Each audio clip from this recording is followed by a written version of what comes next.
আমি আমাদের ছাদ তুলতে দিব। আমার বন্ধুরা দেখেন গাছে পানি দিতেছে আর আমগুর টাঙ্কির থেকে পানি পড়তেছে। দেখেন আমগুর টাঙ্কির থেকে অনেক পানি পড়তেছে। এর তো আমার বন্ধুরা গাছে পানি দিতেছে। আর এখানে পুরো কক্সবাজার হয়ে গেছে। আর একটু হলে পুরো বন্যা হয়ে যাবে, অনেক বন্যা আছে। হেই গাইস আমরা পানির মধ্যে আছি। ও তো গাইস আপনারা দেখতেছেন পুরো টুকটা দেখেন আপনারা। তো এটা হলো আমাদের ছাদের গাছপালা দেখেন। আর আবহাওয়াটা দেখেন কি সুন্দর। ওই দেখেন এখানে আবার বৃষ্টির পানি পড়তেছে।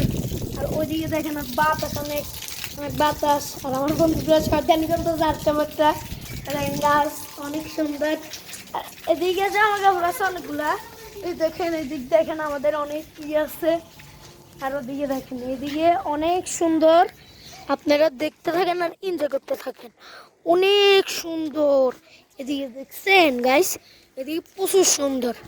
আমরা এর স্বাদ আছে না, মানে আপনার যে পুকুর বংশাল পুকুর পার ইয়েটা নেন, এ দেখেন অনেক সৌন্দর্য বুক করতে পারবেন। ওই বাংলাদেশের সবথেকে বড় বিল্ডিংটা দেওয়া যায় দেখেন। বাংলাদেশের ওই গ্রিন কালার বিল্ডিংটা দেখতেছেন না, ওইটা বাংলাদেশের সবথেকে বড় বিল্ডিং, বুঝছেন। আর ওই দেখেন আমার বন্ধুরা জামিলা করতেছে আমার বন্ধুরা। তো দেখেন আসেন আমরা পানির কাছে যাই একটু। তো পানি অনেক জমতেছে আস্তে আস্তে। ওরা জামিলা করে প্রচুর জানেন, বন্ধুত্বর ভিত্তি একটু মজা ফাইজলামি করে না, ওরা এগুলা করতেছে। আর আমার বন্ধু কি বলবে, কিছু বলবি? হ্যাঁ হ্যালো গাইস আসসালামু আলাইকুম নাজার ব্লগ। দেখেন বন্ধুরা আমরা এখানে